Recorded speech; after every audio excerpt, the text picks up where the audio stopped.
Hooggansi bulchiinsa magaalaa Adaamaa kallattii gamaggama hojii mootummaa fi paartii kurmaana tokkoffaa irratti mari'ate. Waltajjicha irratti gabaasni raawwii hojii kurmaana tokkoffaa dhiyaachuun mariin irratti gaggeeffameera.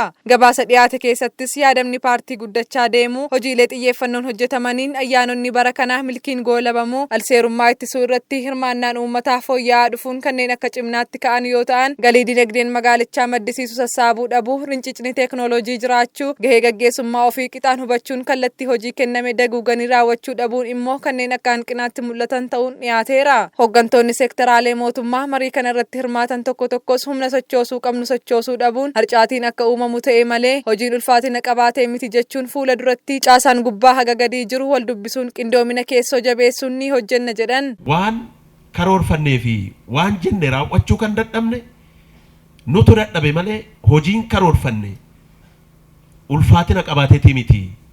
Nutu hojiitti hudhaa ta'e malee hojiin nutti hudhaa hin taane. Qindoomina qabaannee rakkoo keenya furree deemuun murteessaadha kan jedhu irratti geggeessummaa jalatti kaafneerra.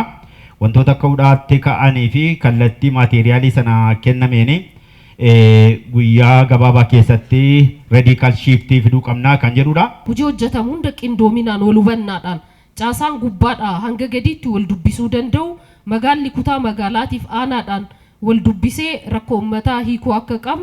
Itti gaafatamaan paartii badhaadhinaa magaalaa Adaamaa obbo Ashannaa fi Ajjamaa yaadama paartii keenyaa giddu galeessa godhachuun rakkoo hawaasa dinagdee furuuf hanqina raawwii keessatti jiru hubannee irratti hojjechuun tokkummaa ilaalchaaf gochaa fiduun duudhaa paartii keenyaa hordofnee deemuu qabna jedhan. Naamusa irratti dhimmoonni gabaasa sobaa silas kennamaniiru abadan. Gabaasa sobaa faabrikeet akka godhamu hin eeyyamu. Eeyyamnes hin beeku waan akkasiis hin jiru. Isa qofa miti waan hojjetames immoo dhoksuun immoo si gaafachiisa. Waan hojjetames dhoksuun si gaafachiisa. Kanas beekuun hin barbaachisaa. Tajaajila bilisaa kennu shaakaluu qaba. Faayidaa fi fedhii dhuunfaa giddu galeessa godhannee hin deemnu kan jedhus dhufuu qaba.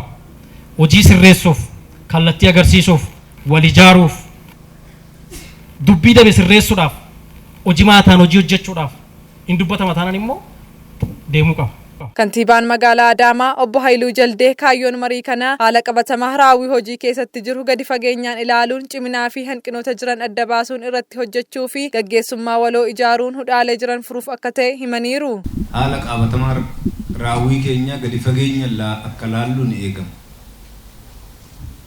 Ciminaalee muuxannoo irraa fudhannee sirriitti dafnee saffisuu dandeenyu, hanqinaalee immoo hatattamaanii kun irra jiraatu karoora keenya milkeessuuf nu gargaaran irratti xiyyeeffannee ilaaluudhaan humna keenya sassaabbachuu irratti xiyyeeffatedha. Kanaaf milkaa'inoota gurguddoo akka waliigalaatti galmaan cimsuun ciminaalee muuxannoo irraa fudhachuu qabnu haalaan adda baasuun hanqinoota atattamaan furuu qabnu irratti immoo hojjechuun barbaachisaadha jedhaniiru. Qormaanni cimaanis raawwii keenya qoraa jiru, hudhaalee jiru beekanii qoraa gaggeessummaa achi keessatti ijaaraa deemuu irratti, gaggeessummaan immoo gaggeessummaa waloo ijaaraa deemuu irratti dhimma ijoo waan ta'eef akka galmaatti humna keenya ijaarree baafna.